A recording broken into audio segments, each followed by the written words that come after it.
Isang maligayang Pasko po sa mga kapatid ko dyan sa Majuro Christian Church. Ngayon po ay habang ginagawa ko po ang pagtuturo na ito sa pagpapatuloy po ng ating pag-aaral tungkol sa pagsamba sa tunay na Diyos, ay dyan po ay araw ng Pasko, no? Araw ng Huwebes, at dito naman po ay 24 po ngayon, Miyerkules, at bukas pa ang araw ng Kapaskuhan.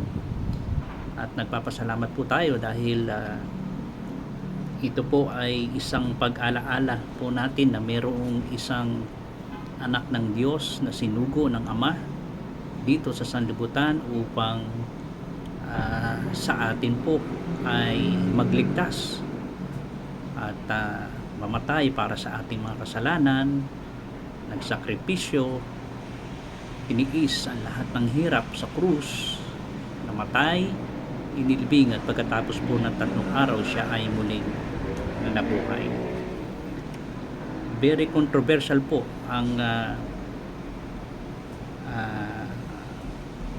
pag-alaala po ng Kapaskuhan ngayong Disyembre 25, dahil maraming naniniwala na ito po ay hindi ito ang tumpak na araw po ng kapanganakan ng ating Panginoon Jesucristo.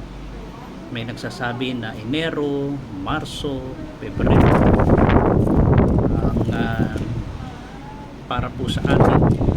Anuman araw ito, may isa tayong pinaniniwalaan, ay sinugo po isang araw ang ating Panginoon Jesucristo bilang isang Mesyas na magiging tagapagligtas po natin. Iyon po ang ating inaalala, no? At anuman ang kanilang mga pananaw ay ating pong nirerespeto, pero maliwanag po sa atin ay pag-alaala lamang sa tunay na merong isang Kristo na naparito na tagapagligtas upang magligtas sa atin, na ibinigay ng Ama. So we respect kung ano man ang kanilang mga pananaw sa bagay nito. Ang mahalaga ay tama po ang ating sineselebrate, at ito'y tumutukoy po sa ating Panginoong Jesucristo. Yung pong napakahalaga doon. Ano man ang kanilang mga pananaw, hindi man sila naniniwala sa Christmas tree o ano pa man, ang mahalaga ay nakikisabay tayo sa pag-alaalang ito sa karamihan, sapagkat si Kristo nga po ay dumating isang araw at ipinanganak sa isang pasabsaban upang tayo po ay iligtas at magkaroon ng isang tunay na relasyon sa Kanya bilang Panginoon at sariling tagapagligtas. Iyon po ang napakahalaga dito, no? Sa araw ng Pasko na ito na ibinigay na regalo ng Ama sa atin, ay nawa ating pong natanggap na sa ating mga buhay bilang ating Panginoon at sariling tagapagligtas. So sa araw po ng Kapaskuhang ito dyan sa Marshall Island, binabati ko po kayo ng isang mapagpalang Kapaskuhan para sa inyo.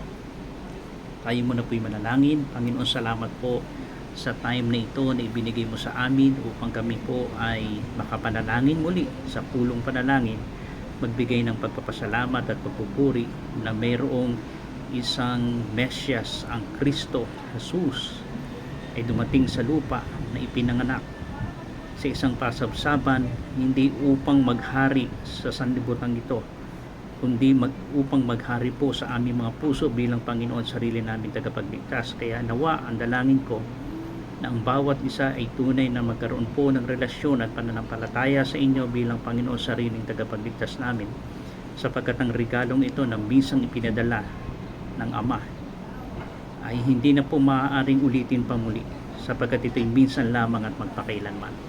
Kaya nawa po kayo ang patuloy na makilala namin at magpalago ng aming pananampalataya sa aming Panginoon sa Kristo.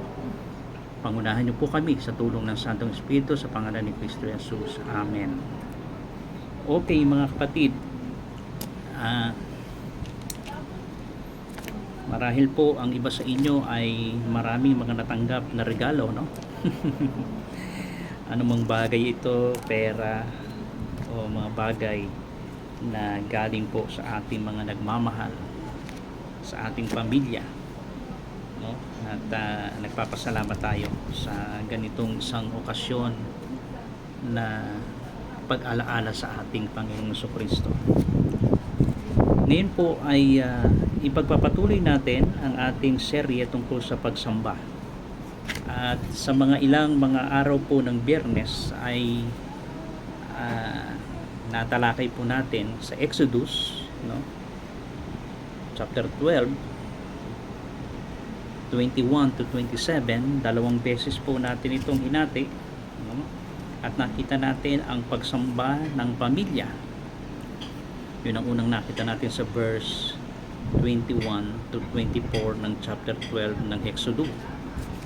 At isang napakaganda na makita sa isang pamilya na sumasamba sa ating Panginoon Jesucristo, sama-sama na sumasamba. At naniniwala ako na ito ay naway dumating sa ating mga buhay na maranasan natin, nakasama ng ating buong pamilya, na tayo po ay sumasamba sa ating Panginoon. And then sa verse 25 hanggang 27 ng Exodus chapter 12, sa kapanahunan pa rin ni Moises, no? Ito ay sa part number 15 po natin sa serye ng ating pagsamba. Ay nakita natin na alaalang pagsamba, no? Ito'y alaala sa ginawang pagliligtas ng Diyos sa atin. Napakasarap, no? Kaya alam po ninyo, yung karanasan natin every Sunday na tayo po ay nagkakasama-sama, nagpupulong sa pangalan ng ating Panginoon Jesucristo, ay nagkakaroon din tayo ng pag-alaala sa banal na hapunan ng ating Panginoong Hesus.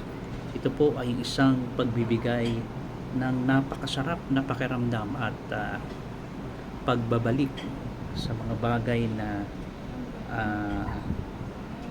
karanasan natin sa ating Panginoong Jesucristo tungkol sa kanyang ginawang pagliligtas po sa atin. Kaya sa ating pong panimula, di ba, sa ating introduction, ang tunay na mananamba sa ating Panginoong Jesucristo ay yung mga taong may tunay na relasyon sa Kanya bilang Panginoon, sariling tagapagligtas. Ibig sabihin, ang mga tunay na mananamba sa Panginoon ay mga ligtas, mga sumampalataya na sa Panginoon at mayroong banal na Espiritu sa kanilang buhay na nananahan.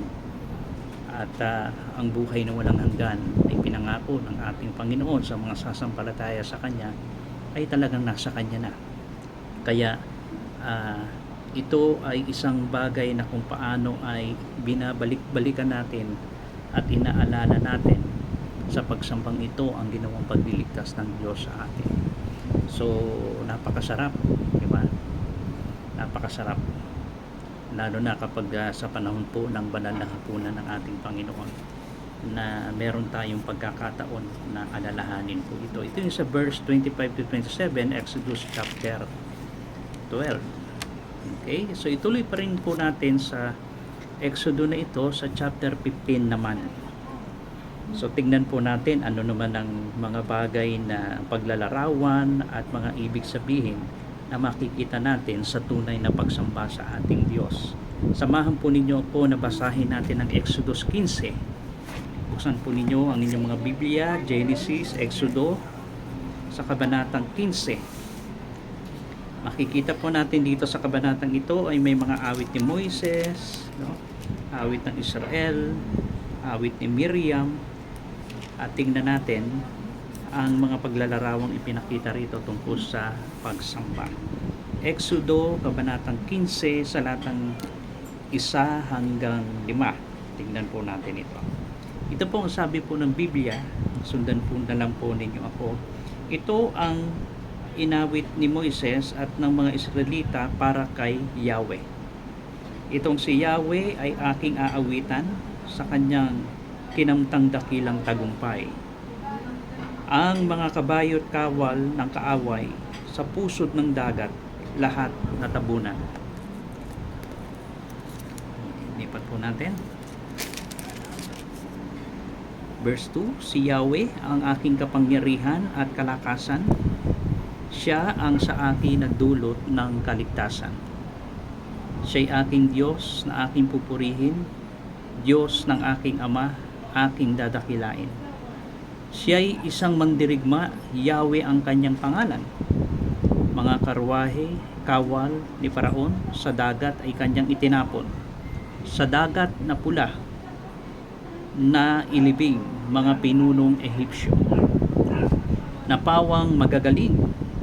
At last verse 5, sa malalim na dagat, sila'y natabunan, tulad nila'y batong lumubog sa kailaliman. So ito po yung awit ni Moises. Ibig sabihin po ay ito yung pag-alaala at pagkatapos ng pagtawid ng Israel at kasama sa pangunguna po ni Moises ang pagtawid nila sa dagat na pula.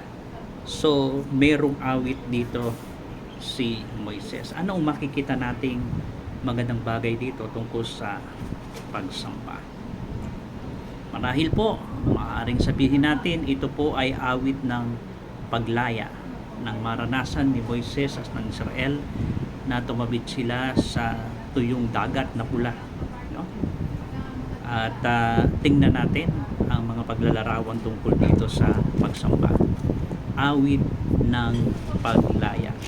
Dito makikita natin ang katotohanan ng pagsamba. Ang awit ay sagot ng puso sa dakilang gawa ng pagliligtas. Hindi ito bunga ng plano ng tao, kundi tugon ng bayan nang maranasan nila ang kalayaan. Alam naman po natin yung karanasan po ng Israel kung paano sila inalipin, naging alila ng Ehipto. Ang pagsamba ay awit ng papuri sa Diyos na kumikilos para sa kanyang bayan. Makita natin ang pagsamba po pala rito ay awit po ng papuri, no, ng Diyos dahil siya ang kumilos para sa kanyang bayan. Kung susuriin natin ang salitang shir, S-H-I-R, ay nangangahulugang awit. Ngunit higit pa rito, ito'y tula ng damdamin na umaapaw sa kagalakan o pagtatagumpay. No? O pala yun, yung awit na ito. Umaawit sila, umawit si Moises, umawit ang Israel dahil nag-uumapaw po na ng pasasalamat, no? Damdamin na nag-uumapaw sa kagalakan at pagtatagumpay na meron po silang naranasan. Ang os na isinalin dito bilang lakas ay hindi lamang pisikal na kapangyarihan, kundi matatag na suporta, no? At ang Yeshua dito ay nangangahulugan ng pagliligtas o kaligtasan. Parehong ugat ng pangalang Yeshua o yung Jesus. Sa mga salitang ito ay makikita na ang pagsamba ay pagkilala sa Diyos bilang lakas, awit at kaligtasan. No? Ganun po pala pagka umaawit tayo sa Panginoon, no? Ganun po pala sa pagsamba natin sa Panginoon na may awit tayong ginagawa. Ito po ay pagkilala sa Diyos, no? Bilang ating lakas, bilang ating awit, no? Bilang ating kaligtasan. Kaya talagang ang isang ligtas ay talagang mararanasan po ang bagay na ito sa kanilang pagsamba, no? Dahil kinikilala natin na ang ating lakas ay nagmumula sa ating Panginoon. Ang ating awit, no, na nagpapasalamat tayo sa Panginoon sapagkat tuwing araw ng linggo sa ating pagsamba, merong mga kapatid na umaawit para sa ating Panginoon bilang pagpupuri at pagpapakita na ang lakas ay nagmumula sa Panginoon at ang kaligtasan na ibinigay niya para sa atin. Ang pagsamba ay hindi palaging tahimik o pagyuko natin. Minsan ganyan po ang pagsamba, yung ating kapaligiran. Nagiging tahimik tayo, ang nananalangin sa Panginoon, napupuri at nagpapasalamat sa Kanya. So huwag po kayong mag-worry kung minsan po may paligid tayo na sa ating pagsamba ay tahimik ang lahat, no? Wag lamang pong tahimik dahil natutulog ang lahat, no? Hindi po ganoon. nagtataka tayo, tahimik, no? Mga tulog pala lahat. Hindi po ganoon ang ibig sabihin nito. Ang ibig sabihin tahimik na talagang nagmumuni-muni, nagbubulay-bulay, at talagang ang iba'y nananalangin, ang iba ay nakatutok sa salita ng Panginoon, panahon upang magnilay-nilay sila, no, sa matahimik na sandali para sa kanilang pagsamba sa Panginoon. So huwag po tayong maguri, at minsan po nangyayari po talaga iyon. Lalo na sa panahon po bago natin tanggapin ang mga elemento ng banal na hapunan, meron po tayong pagkakataon na talagang manahimik, no, para magpasalamat sa Panginoon, ibalik ang papuri at pasasalamat, at ipakilala na ang ating lakas ay nagmumula sa Kanya, ang ating awit ng ating mga puso na nagmumula sa Kanya, at ang kaligtasan na ating nakamtan. So kaya ang pagsamba po ay hindi palaging tahimik, no? Na kapag tumahimik, akala natin ay doon lamang natin naranasan ang pagsamba, no? Ang iba yumuyuko bilang isa sa mga ginagawa sa kanilang pagsamba. Minsan ito ay umaapaw na awit ng tagumpay sa ating buhay kapag naranasan natin ang pagliligtas at pagtatagumpay na mula sa Diyos. Ang awit ng puso ay automatikong sumisibol. Ito ang awit ng mga tinubos ng ating Panginoon, no? Minsan ganun po, no, yung mga umaawit sa Panginoon. Yes, minsan nahihiya tayo, mahina ang loob natin. Pero minsan kapag umiral na yung napakadakilang pinaranas ng Panginoon sa ating tagumpay, na naisip natin yung pagliligtas na ginawa niya sa ating tagumpay, yung puso natin ay talagang lumalakas tayo para humarap sa lahat at umawit para sa Panginoon, sapagkat ito po ay isang bagay na automatikong sumisibol sa ating mga puso upang tayo ay umawit sa ating Panginoon. Kaya nagpapasalamat tayo sa Panginoon sa bagay na yon, no? Kaya kung talagang ang Diyos at ang Banal na Espiritu ay talagang kumikilos sa ating buhay na gusto tayong umawit, yes, umawit tayo sa Panginoon, dahil ito ang silakbo ng ating puso na automatikong sisibol sa ating puso dahil sa naranasan nating pagtatagumpay at kaligtasan ng galing sa Panginoon at yung lakas na Kanyang ibinibigay para sa atin. Kaya Panginoon, Ikaw ang aking lakas, Ikaw ang aking awit. Salamat sa iyong pagliligtas na hindi ko nakamtan sa sarili kong kakayahan, no? At naway maging awit ng papuri ang aking buhay, sapagkat ikaw lamang ang aking kaligtasan. Napakaganda. Minsan may mga karanasan sa ating mga buhay kung ating pag-aaralan at pagninilay-nilayan ang klase ng karanasan na meron tayong buhay nung tayo makakilala sa Panginoon, na para bang isang awit na para sa Panginoon yung ating ginagawa, no? At talagang ang puso natin sa pagsamba sa Panginoon ay punong-puno ng pasasalamat, pagpupuri, at talagang gratitude sa ating Panginoon, sapagkat yung kaligtasang nakamtan natin na hindi galing sa ating mga sarili, hindi galing sa ating kalakasan, ngunit galing sa ating Panginoon. Kapag naiisip natin yun, di ba? Talagang ang puso natin ay tuwang-tuwa, no, sa pagtatagumpay, tuwang-tuwa sa pagliligtas na ginawa ng Panginoon. Kaya tayo ay talagang magpupuri sa ating Panginoon, sapagkat siya lamang ang ating kaligtasan. Kaya sa awit na ginawa dito ni Moises, na awit na ito, kung naalala po ninyo, no? Kaya yung mga awit na mga hymnals sa mga himinaryo na gaya ng request ko po, madalas minsan pag na-invite po tayo para magsalita sa ibang iglesia lokal na kapatid sa mga kapulungan sa Pilipinas noon, ay namimiss ko po talaga yung mga awiting himinaryo, mga hymnals, mga choruses, no? At minsan sinasabi ko sa mga kapatid, huwag po ninyong kakalimutan yung mga hymnals, no? Bagamat marami mga awitin, mga contemporary at talagang pinipili natin mabuti yung mga awit na yon. Pero itong mga himna sa himnaryo natin, alam po ninyo, talagang iyan ay naisulat, no? Isa sa, kumbaga, ay may buhay po yan na karanasan na kung paano nila na-encounter ang Panginoon at sila ay nakagawa ng mga sulat na yan.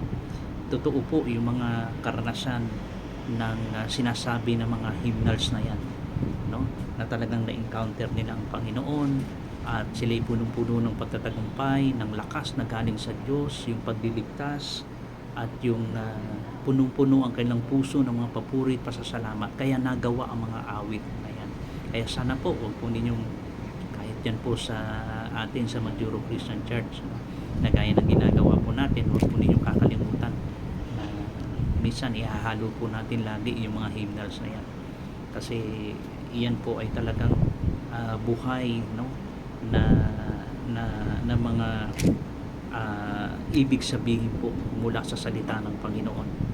Kaya hindi po natin makakalimutan yan. At ganoon din sa ating mga nararanasang mga pag-awit sa Panginoon. Maawit tayo dahil alam natin, kinikilala natin ang kanyang pagliligtas, ang kanyang lakas na ibinibigay sa atin, at lalong higit buhay ay galing lamang sa Kanya, at yung kaligtasan na nakamtan natin sa ating Panginoon sa Kristo. Kaya napakagandang bagay po yun.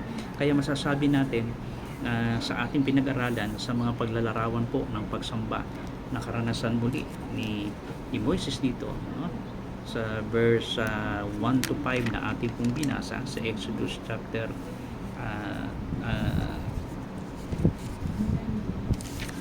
chapter 15 ng Exodus ay awit po ng paglaya. Kaya napakasarap umawit sa Panginoon. Kaya encourage ko po mga kapatid, kung talagang nihimok tayo ng Panginoon umawit po tayo sa Panginoon, sapagkat naniniwala po ako, ito ay ang ating mga puso ay punong-puno ng pasasalamat, pagpupuri at pagkilala ng ating lakas, ng ating kaligtasan, ng ating buhay.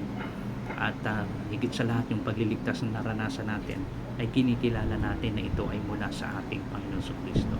Kaya ito po ay awit ng paglaya, no? Kaya napakaganda. Nawa po ay muli po tayong pinagpala ng salita ng Panginoon. At loobin ng Panginoon, tutuloy pa ho natin ito, no? Itong awit ni Moises na ito, ang awit ng paglaya, sa paglalarawan tungkol sa pagsamba natin sa ating Panginoon. Kaya awit lamang po tayo sa Panginoon. Okay? At hindi po dahil para ipakilala natin yung ganda ng ating boses o ano pa man, kundi ito'y pagkilala sa lakas na nanggagaling sa Kanya, pagtatagumpay at lalo't higit pagpapakilala, no, ng pagliligtas ng Diyos sa atin, na hindi galing sa ating mga sarili kundi sa ginawa ng ating Panginoon Kristo, ang kaligtasang nakamtan natin. At tayo aawit para purihin, sambahin natin siya bilang ating Panginoon. Kaya sa karanasan ni Moises ng Israel, no, sa mahimalang sila ay nakatawid sa tuyong dagat na pula. After noon ay nakagawa si Moises na isang awit na tumatalakay tungkol sa paglayang naranasan nila, sa pagliligtas na ginawa ng Diyos sa kanila, sa mahimalang pagliligtas at paglaya na naranasan nila mula sa pagkailipin po sa Ehipto.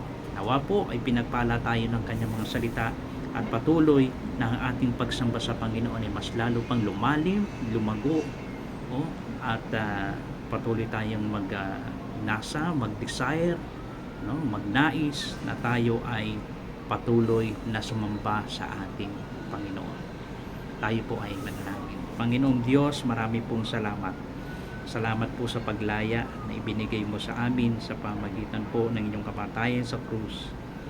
Ay sa pamagitan nito, Panginoon, ay naranasan namin sa pagkaalipin po ng kasalanan, ay pinalaya mo kami sa pamagitan ng kamatayan ni Kristo. Pero bago pa man mangyari yon, alam namin, isang araw, sa pamagitan po ng isang Mesyas, na isang sanggol na ipinanganak sa pasabsaban, at siya'y lumaki sa karunungan at kalakasan, at siya po ay naglingkod sa inyo at gumawa sa ministeryo ng aming Panginoon. at umakyat sa krus, tiniis ang lahat ng hirap, namatay siya para sa amin, at salamat po sa kanyang pagliligtas sa amin. Sino man na sumampalataya sa kanya ay makakaranas ng pagpapatawad ng kasalanan, at ang sino mang tumanggap sa kanya bilang Panginoon sariling tagapagligtas ay naranasan po ng dakilang pagmamahal ng Diyos at pagpapatawad sa aming mga kasalanan, at binigyan niya kami ng buhay na walang hanggan. Kaya pinupuri ka namin, pinasasalamatan Panginoon. Patuloy mong ingatan ang mga kapatid sa Bajuro Christian Church. Patuloy po Panginoon na gumawa ka sa aming mga puso ng isang awit, no, bilang pagkilala sa kalakasan ibinigay mo, pagtatagumpay at pagliligtas mo sa amin. Maraming salamat po. Ingatan ang bawat isa at patuloy na palaguin mo ang aming pananampalataya. Maraming salamat po. Ito po ang aming dalangin sa pangalan ni Kristo Jesus. Amen. Nawa po ay pinagpala kayo ng salita ng Panginoon, at patuloy po na ang bawat isa ay binabati ko po ng isang maligayang Pasko, no, sa ating Panginoon Kristo, at patuloy niya tayong pagpalain sa pamagitan ng kanyang mga salita. Maraming salamat po. Patuloy po kayong mag-iingat at patuloy po tayong magdalanginan sa Panginoon. Salamat po at Merry Christmas sa ating lahat. God bless po sa inyo.